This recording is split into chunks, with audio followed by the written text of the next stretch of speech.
Assalamu alaikum dear students, I am Anjum Shafiq, your biology teacher for grade 11, and today I am going to discuss cell as a unit of structure and function. So let's move to the classboard. So cell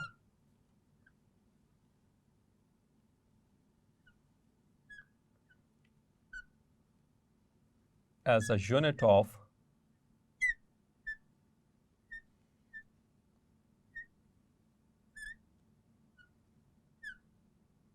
structure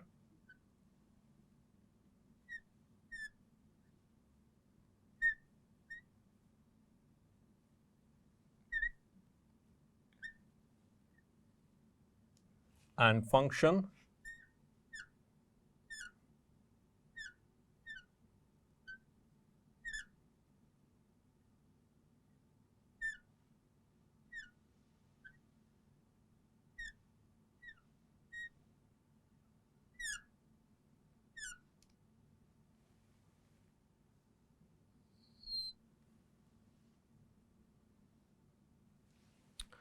So dear students, cell is a unit कहते हैं इकाई को, यानी कि basic चीज़, basic structure जिससे मिलकर कोई भी चीज़ बनती है उसे यूनिट कहा जाता है. So cell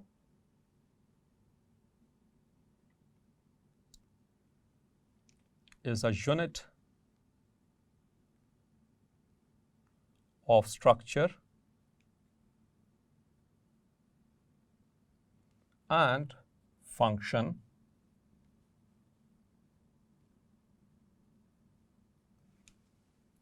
in living organisms.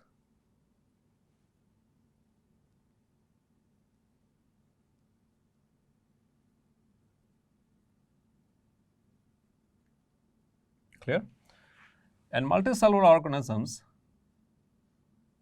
दो तरह के ऑर्गेनिजम्स हैं डियर स्टूडेंट्स, हम पढ़ते हैं बायोलॉजी के अंदर, unicellular and multicellular as per the cellular organisation. और एक तीसरी ऑर्गेनाइजेशन होती है कॉलोनियल, लेकिन कॉलोनियल ऑर्गेनाइजेशन में एक्चुअली होते वो यूनिसेलुलर ही हैं, लेकिन एक कॉलोनी में रहते हैं, एक साथ रहते हैं. जब हम बात करते हैं मल्टीसेलुलर ऑर्गेनिजम्स की, in multicellular organisms the organisms whose body is made up of more than one cell, जिनकी बॉडी एक से ज़्यादा सेल से मिलकर बनी हो, उनको हम मल्टीसेलुलर ऑर्गेनिजम्स कहते हैं. In multicellular organisms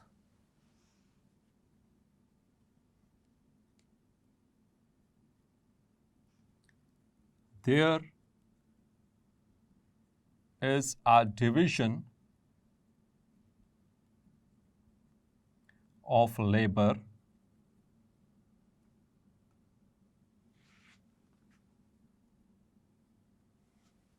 among the cells.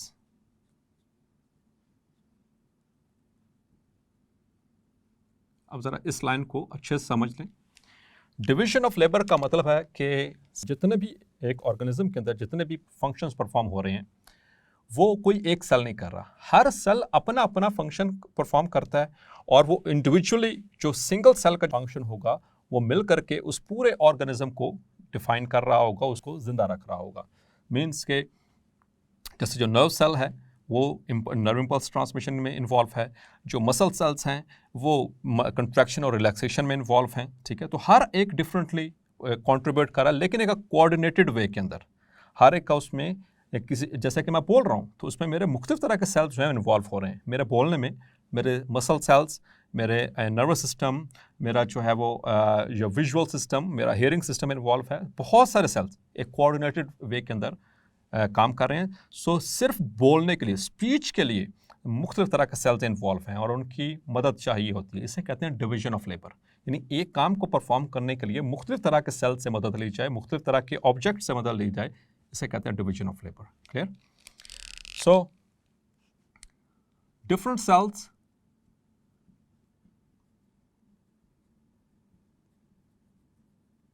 perform different functions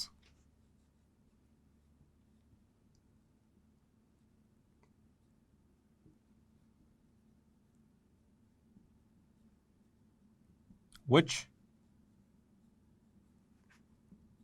become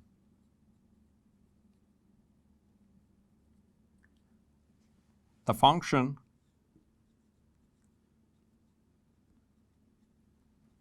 of a tissue, वो एक टिश्यू का फंक्शन बनेगा, एंड देन ऑर्गन, मुख्तलिफ तरह के टिश्यूज मिलकर बनाते हैं ऑर्गन, और फिर ऑर्गन से आगे ऑर्गन सिस्टम, और ऑर्गन सिस्टम से क्या बनता है डियर स्टूडेंट्स, आप पढ़ चुके हैं, द ऑर्गेनिज्म।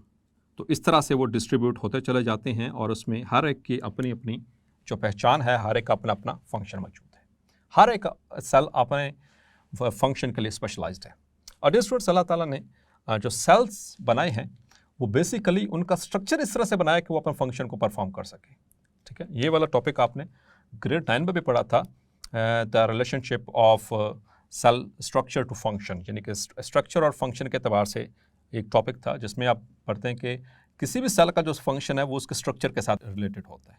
क्लियर? तो इसी तरह से यहाँ पर भी हम उसको देखते हैं, मुख्तलिफ तरह के सेल्स मुख्तलिफ तरह के फंक्शंस परफॉर्म कर रहे होते हैं। If you talk about the animal cells, तो एनिमल्स के अंदर भी मुख्तलिफ तरह के सेल्स होते हैं, और एनिमल्स में सिर्फ अगर हम इंसानों की बात करें, so there are more than 200 different types of cells जो कि एक इंसान को जिंदा रख रहे हैं। Clear? So in animals like the RBCs, red blood cells, so they are involved in the transport of oxygen and carbon dioxide to the cells or to the tissues. मतलब अब हर सेल को चाहिए ऑक्सीजन चाहिए, और हर cell को में produce होने वाली कार्बन डाइऑक्साइड को वहाँ से रिमूव भी होना चाहिए। तो ये कौन रिमूव कर रहा है? RBCs कर रहे हैं। ठीक है, तो हर सेल से कर रहे हैं। तो ये एक अपनी नौयत का एक ही फंक्शन है जो कि ये परफॉर्म कर रहे हैं। अब इसका रेड ब्लड सेल्स की अगर हम स्ट्रक्चर की बात करें तो स्ट्रक्चर क्या है इसका? RBCs दे आर स्फेरिकल, और वो स्फेरिकल अल्लाह ताला ने इसलिए बनाया क्योंकि इनके अंदर मौजूद है मेन चीज़ क्या है डियर स्टूडेंट्स, आप पढ़ चुके हैं, आगे चैप्टर नंबर 14 में भी डिटेल से पढ़ेंगे, दैट इज हीमोग्लोबिन। हीमोग्लोबिन क्या, ये आप पढ़ चुके हैं पहले चैप्टर नंबर 2 में, that is a globular protein, that is a globular protein. Actually ये फंक्शनल यूनिट है इसका। तो चूंकि ये ग्लोबुलर शेप की है, इसी वजह से जो RBCs है वो भी ग्लोबुलर है, वो भी जो है वो स्फेरिकल शेप के होते हैं। और एक RBCs के अंदर 95% सिर्फ और सिर्फ क्या है? हीमोग्लोबिन ही मौजूद है। ठीक? इसी तरह से अगर हम बात करें मसल सेल्स की, मसल्स, अगर हम मसल सेल की बात करें, अच्छा मसल सेल का नाम याद रखिएगा, मसल सेल को कहते हैं मसल फाइबर, मसल फाइबर, इसको मसल सेल भी कहते हैं। और 3 तरह के मसल्स मौजूद हैं हमारी बॉडी के अंदर, द स्मूथ मसल्स, चाहे वो स्मूथ मसल सेल है, चाहे वो कार्डिक सेल है यानी कि हमारे हार्ट के सेल्स, या वो स्केलेटल मसल्स हैं किसी भी तरह के। तो ये 3 ही कैटेगरीज हैं। इन तीनों के अंदर जो सेल्स हैं मसल सेल्स को हम मसल फाइबर कहते हैं, और इनका काम क्या है? तीनों का एक ही काम है, that is they are involve in contraction and relaxation. और इससे क्या होता है?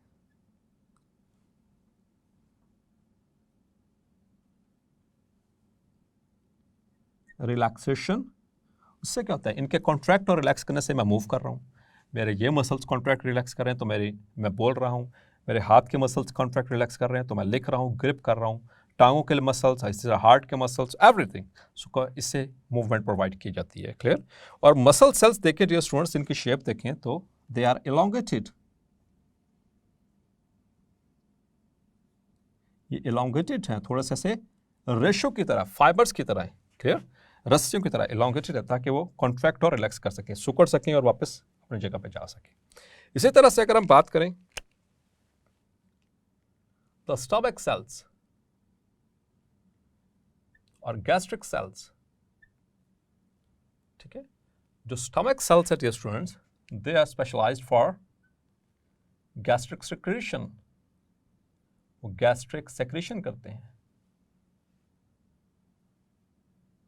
उस गैस्ट्रिक सेक्रेशन को क्या कहते हैं हम? That is gastric juice. Chapter number 12 में डिटेल के साथ पढ़ाया जाएगा। और गैस्ट्रिक जूस डियर स्टूडेंट्स, ये किसके ऊपर मुश्तमिल है? ये 3 चीज़ों के ऊपर मुश्तमिल है। HCl, the hydrochloric acid, number 2 is the mucus,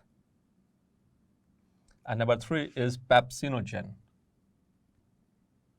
इन तीनों को कलेक्टिवली कहते हैं गैस्ट्रिक जूस, जो कि स्टमक के सेल जो है वो इनको सेक्रेट कर रहे होते हैं। क्लियर? ये उसका फंक्शन है। इसी तरह से अगर हम बात करें नर्व सेल की,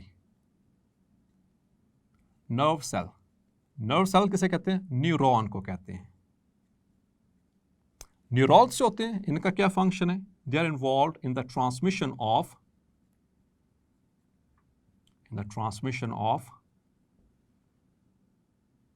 नर्व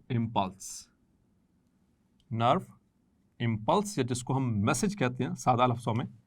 सेकेंड ईयर के अंदर डिटेल से आप पढ़ेंगे चैप्टर नंबर 17 में कंट्रोल एंड कोऑर्डिनेशन के अंदर कि नर्व इम्पल्स किस तरह से ट्रैवल करती है। तो ये बेसिकली बिजली की तारें हैं। जैसे कि हमारी बॉडी के, जैसे कि हम किसी भी घर के अंदर देखें, किसी भी गाड़ी के अंदर देखें, तो उसमें बिजली की तारें होती हैं और जिसकी वजह से करंट जो है फ्लो कर रहा, तो उसी की हुक्म से हम जो है वो काम कर रहे होते हैं। मतलब कि अगर हम स्विच ऑन करेंगे तो क्या ऑर्डर मिलता है कि पंखा चल जाए, जो फ़ैन का स्विच है। इसी तरह से अगर हम लाइट के स्विच को ऑन करें तो वो उस नर्व, उसकी जो सी वो बिजली की तार है उसके ज़रिए मैसेज आता है कि वो बल्ब ऑन हो जाता है।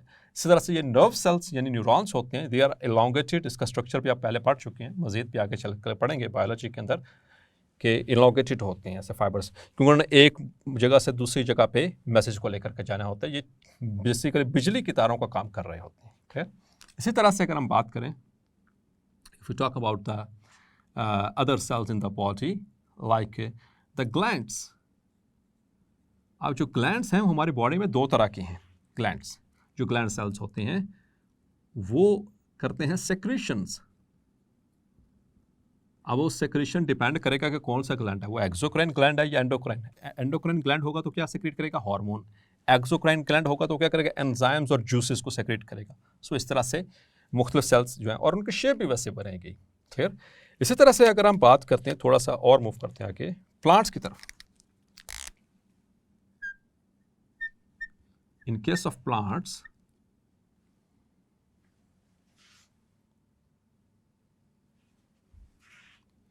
तो प्लांट्स के अंदर भी मुख्तलिफ तरह के सेल्स मौजूद हैं। ठीक है, like if you talk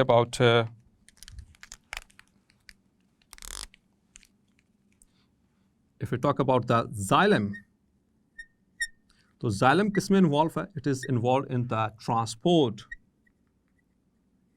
transport of water and minerals. ये पूरे प्लांट बॉडी के अंदर पानी को और मिनरल्स को, सॉल्ट्स को ट्रांसपोर्ट कर रहे होते हैं। ठीक है, इसी तरह से अगर हम बात करें फ्लोएम की, if you talk about the phloem sales,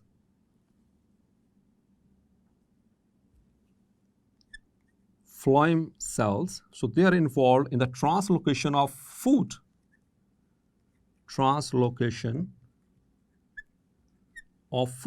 ये खुराक को मुंतकिल करते हैं एक जगह से दूसरी जगह पे, और पूरी प्लांट बॉडी में मुंतकिल करना, ट्रांसपोर्ट करना इनका काम होता है। क्लियर? इसी तरह से if you talk about the parenchymatous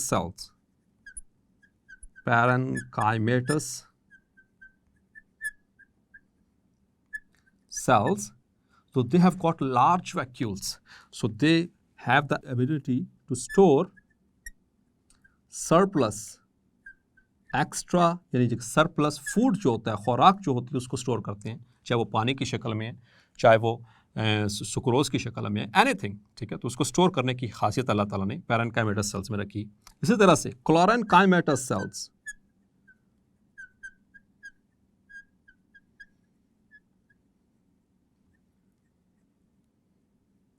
the chlorenchymatous cells, chlorophyll से, so they are involved in the photosynthesis, they do photosynthesis, मतलब कि ये खुराक बनाने में इनका काम है। ये स्टोर करते हैं, ये खुराक बनाते हैं, ठीक है। In the synthesis of food, they synthesize food.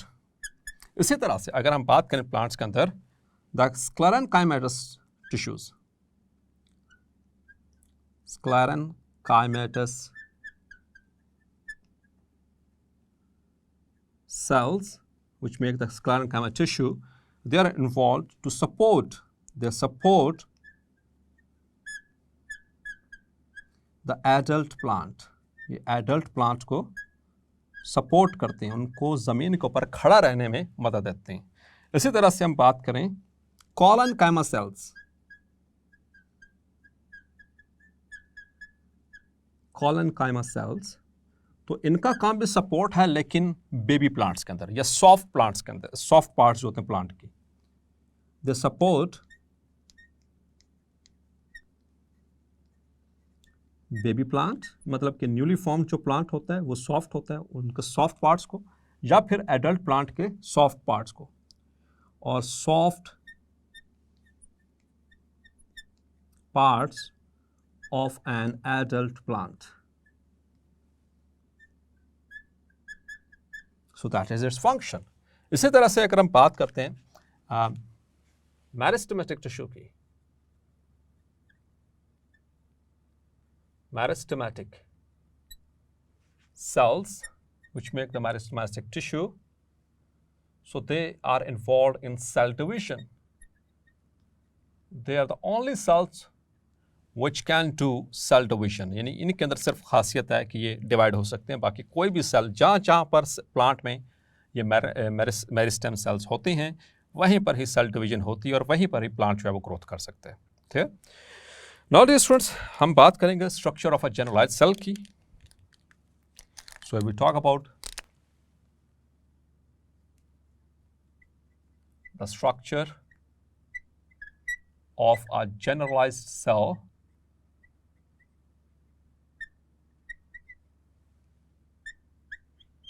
तो सेल के स्ट्रक्चर को देखने के लिए हमें ज़रूरत है कि उसके कंपोनेंट्स को अलग-अलग करें। और अब जो न्यू टेक्नोलॉजीज़ हैं, एडवांस टेक्नोलॉजीज़, वो इस काबिल हमें बनाती हैं, बल्कि हमने उनसे ये एक फ़ायदा हासिल किया कि हम जो सेल के जो मुख्तलिफ तरह के जो कंपोनेंट्स होते हैं उनको हम आइसोलेट कर सकते हैं, उनको हम अलहदा कर सकते हैं, सेपरेट कर सकते हैं। लेकिन उस सेपरेशन की एक प्रॉपर टेक्निक होती है, उस पूरे प्रोसेस को हम कहते हैं सेल फ्रैक्शनेशन, ठीक है। So the parts of a cell are separated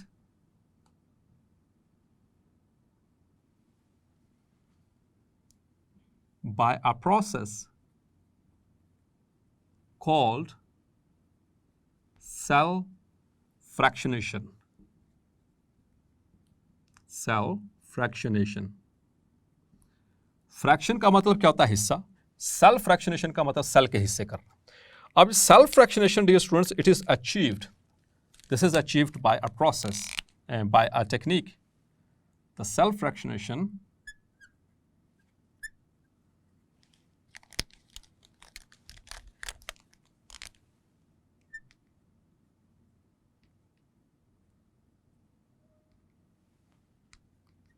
or separation is achieved by centrifugation.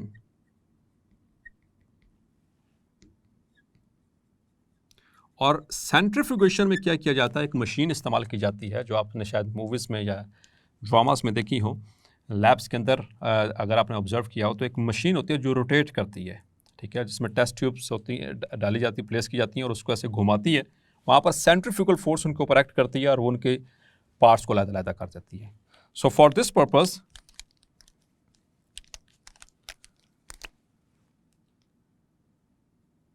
The cells are homogenized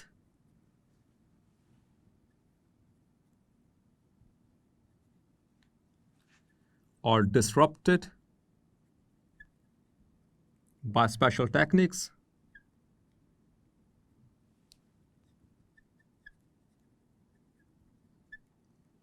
and spun at medium speed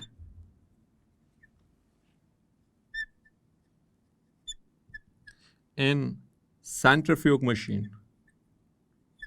centrifuge machine में उसको मीडियम स्पीड पे स्पिन किया जाता है. So the components of a cell get separated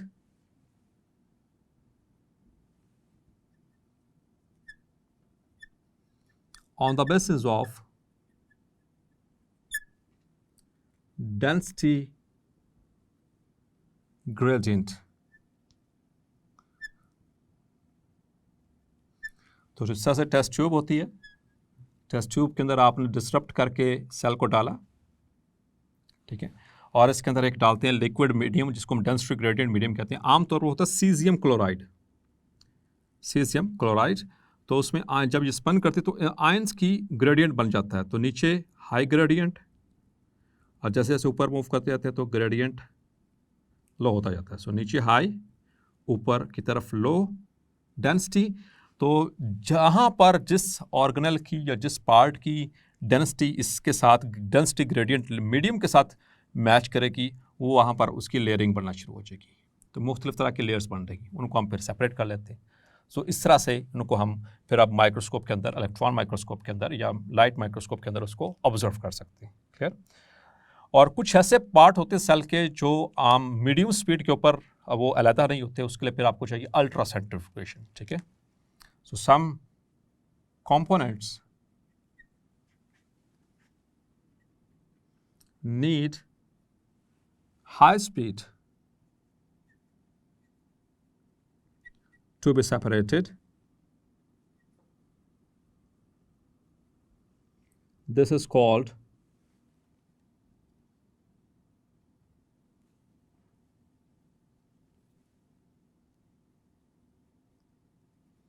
ultra centrifugation. That is ultra centrifugation. तो normally हम क्या करते हैं, मीडियम स्पीड के ऊपर स्पन करते हैं, और अगर जो इस स्पीड के ऊपर जो कंपोनेंट्स है वो अलहदा ना हो सकें, then we use the high speed. तो इसे हम कहते हैं ultra centrifugation. Normal centrifugation medium speed पे, हाई स्पीड के ऊपर अल्ट्रा सेंट्रीफ्यूगेशन. और फिर जब आप उसमें देखते हैं तो सेल के वही 3 बेसिक पार्ट्स,